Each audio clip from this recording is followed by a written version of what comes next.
गुरदीप हैंगलेकर हमारे साथ। गुरदीप नमस्कार, बताइए क्या क्वेश्चन है आपका।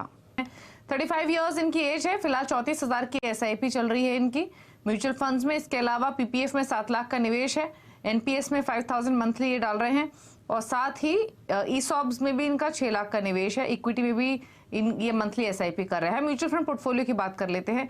इनके काफी सारे गोल्स हैं। 10 इयर्स में 80 लाख, 25 इयर्स में बच्चों की शादी के लिए 70 लाख, 21 साल में हायर एजुकेशन के लिए 1 करोड़, अगेन 18 साल में पढ़ाई के लिए 1 करोड़, और 20 साल में रिटायरमेंट के वक्त 4 करोड़। तो काफी सारे गोल्स हैं और टारगेट्स भी इनके ठीक ठाक हैं। फिलहाल देखें इनका पोर्टफोलियो, तो यहाँ पर एक चीज है देखने वाली कि काफी जो एलोकेशन इन्होंने किया हुआ है पोर्टफोलियो में वो काफी वेरी करता है।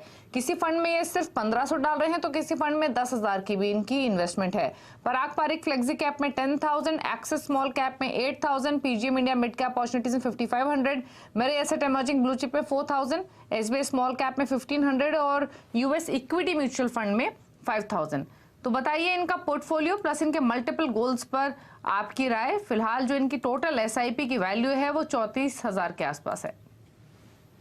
जी दीपाली, तो देखिए इन्होंने काफी अच्छे से, अच्छी बात यह है कि गुरदीप जी ने काफी अच्छे से अपने गोल्स डिफाइन किए हैं। उन्हें पूरी तरह से मालूम है कि उनके फाइनेंशियल लक्ष्य क्या है, किस तरफ उनको बढ़ना है और उसके लिए उन्हें क्या करना है। तो उसके लिए मैं पहले उन्हें बधाई देना चाहूंगा। इन्होंने बहुत अच्छा डाइवर्सिफिकेशन भी कर रखा है अक्रॉस एसेट्स। काफी तरह के एसेट शामिल कर रखे हैं, पीपीएफ में भी इन्वेस्ट कर रहे हैं, एनपीएस में भी इन्वेस्ट कर रहे हैं। तो वो एक लिहाज से बहुत अच्छी तरह से इन्होंने अपने पोर्टफोलियो को संभाला है। तो अब यहाँ पर देखने वाली बात यह है कि इनके पोर्टफोलियो में कुछ छोटे मोटे सुझाव हैं जो मैं एक बार फिर से इन्हें बता देता हूं। पराग पारिक फ्लेक्सी कैप फंड में इनका जो एलोकेशन है, उस फंड के तहत आपको इंटरनेशनल और डोमेस्टिक इक्विटी दोनों में एक्सपोजर मिलता है। अब इन्होंने खुद से भी 5,000 रुपए, जैसा इन्होंने लिखा है, वो यूएस इक्विटी में इन्वेस्ट कर रहे हैं। अब शायद वो डायरेक्ट स्टॉक्स में कर रहे हैं या फिर वो किसी यूएस बेस्ड फंड में कर रहे हैं। तो यहां पर वो देख सकते हैं कि पराग पारिक फ्लेक्सी कैप के पोर्टफोलियो में भी काफी सारे यूएस बेस्ड टेक्नोलॉजी स्टॉक्स हैं। तो उन्हें जरूरत है कि वो देखें कि इसका रेप्लिकेशन ना हो और उसका रेप्लिकेशन वो थोड़ा सा अवॉइड कर सकें।